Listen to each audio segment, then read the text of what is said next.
काय आणलंस पिशवीत काय आणलंस? कुत्र्याचं पिल्लू. अय आमच्या घरचं नवीन सदस्य बघा. तुम्ही म्हणून गेलता दोघ जण. काढ त्याला. आपण त्याला पिशवी आपू ते पिशवी घे. चावते काय? नाही. शांत आहे.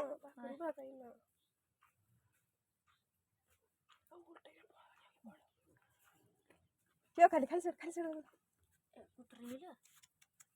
आमच्या घरचं नवीन सदस्य बघा. हेच ना मोगली ठेवायचं मला. इकडे उभा कुत्रा येईल. तुम्ही गोट्या कुठे आहे? आपला मोठा तिथं झोपला. त्याला सांभाळा जरा गोट्या सवय होईपर्यंत. नाही गोट्या चावतोय बघा. कुठे हाय तिथे बसलाय बागाकडला झोपलाय. ग बस ग उठून येईल तो. आपू ग बस. बस की तुला खोड काढायशिवाय काय नाही.